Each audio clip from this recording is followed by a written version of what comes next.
जब इस कोरोना महामारी को हम दुनिया भर की एक वर्ल्ड वाइड एक महामारी समझते हैं और हमारा राष्ट्र एक होकर एकजुटता से एक शुरता से इस लड़ाई को लड़ रहा है, हाँ। तो उसको अलग-अलग नज़रिए से देखना और अलग-अलग तरीके से उसको लड़ाई को तोड़ना किसी तरह भी उचित नहीं होगा। पहली बात तो मैं ये कहना चाहता हूँ, मनीष जी को मैं सुन रहा था कि जब दुनिया भर में प्रशंसा हो रही है, दुनिया भर के लोग कह रहे हैं कि मोदी गौरव साहब गोगोई ने जी को दिखाइए। जिस तरीके से इस कोरोना की महामारी को मात देने के लिए ये टैक्ट अपनाया है, इसकी प्रशंसा हो रही है। मुझे आश्चर्य है इस बात का कि कांग्रेस के लोग पता नहीं क्यों इस पे नुक्ताचीनी करते हैं। और दूसरी बात मैं सुन रहा था इनकी बात, अगर शहीद भगत सिंह नगर डिस्ट्रिक्ट है जो हमारा, वो फ्री हो गया था, दोबारा फिर आ गए वहाँ। तो हमारे साथ हिमाचल है, हिमाचल में कम है, पंजाब में ज़्यादा है। तो हम एक दिन में जब आनंदपुर साहिब कॉन्स्टिट्यूंसी में जाते हैं, 3 बार हिमाचल में जाते हैं, 3 बार वो हिमाचल वाले पंजाब में आते हैं। तो हमारी सरहदें ऐसी हैं, तो इस देश को अलग-अलग करके देखना किसी तरह भी ऐसे समय उचित नहीं होगा। और जी। दूसरी बात मेरी ये भी कहना है कि अभी तो लड़ाई लंबी है, आप मानते हैं सब लोग भी लड़ाई लंबी है, हम अभी लड़ाई के बीच हैं, लड़ाई लड़ रहे हैं।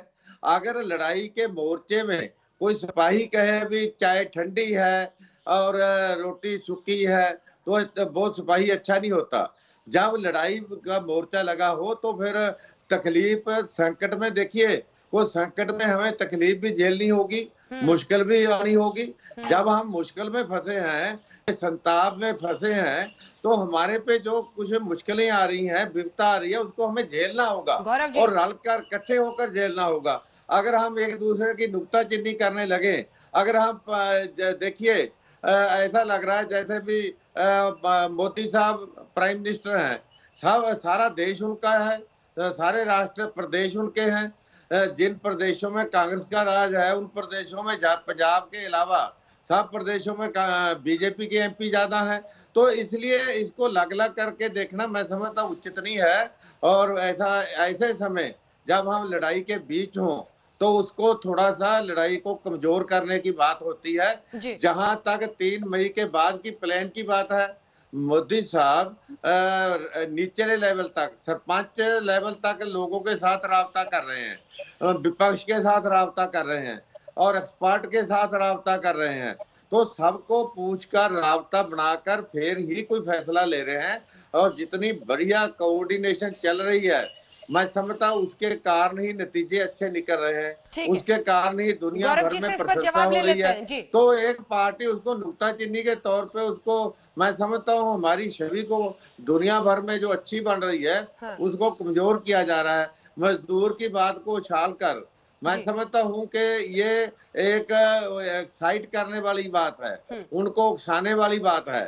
तो समझाने की जरूरत है कि भाई इस विपदा के समय अगर कोई दुख झेलना भी पड़े तो झेल लो, मगर ठीक है, राष्ट्र गौरव जी को इसी का बचाइए जवाब दे रहे और हैं। समाज को ठीक है। बचाइए, जी, ये गौरव जी उपदेश जवाब देना दीजिए। वो चाहिए। कह रहे हैं कि पूरे विश्व में छवि हो रही है, हिंदुस्तान का लोग लोहा मान रहे हैं, आप लोग नुक्ताचीनी करके लड़ाई को कमजोर कर रहे हैं। पीएम चीफ मिनिस्टर से लेकर तमाम विपक्षों, तमाम पार्टियों के नेता के साथ, सरपंचों के साथ, सबके साथ बातचीत कर रहे हैं। अंजना जी, मैं दोबारा स्पष्ट कर देता हूं कि हमारी दल की मांग क्या रही है। हमारी दल की मांग रही है कि किसानों की मदद मिलना चाहिए। हमारी दल की मांग रही है कि टेस्टिंग होनी चाहिए। हमारी दल की मांग है कि मजदूरों को मदद मिलनी चाहिए। हमारी दल की मांग है कि जो छोटे और मध्यम वर्ग के जो इंडस्ट्रीज है, माइक्रो स्मॉल मीडियम इंडस्ट्रीज है, उनको सहायता मिलना चाहिए। हमारी मांग यह है कि राज्य सरकार को आज उनको कोरोना वायरस से लड़ने के लिए उनको मदद करनी चाहिए, टेस्टिंग किट उनको मिलना चाहिए, उनको उनके जो स्टेट के जो फाइनेंसेस कम हो गए, उस स्टेट को वित्तीय स्तर पर और मदद मिलना चाहिए। मुझे नहीं लगता कि इस किसी भी मांग को आप किसी राजनीतिक रूप से आप देख सकते हैं। ये सारी मांग मुझे लगता है जायज है, सकारात्मक है और कांग्रेस पार्टी हमेशा कहती है कि इस जंग में, इस आंदोलन में, ये सिर्फ एक सरकार का आंदोलन नहीं है, ये एक जन आंदोलन है। और आज अगर भारत में लॉकडाउन सफल हुआ है तो वो भारत के नागरिकों की संयम और सहन शक्ति के कारण सफल हुआ है। लेकिन हर नागरिक के संयम और सहन शक्ति की भी एक सीमा होती है, उसकी हम परीक्षा नहीं लेनी चाहिए।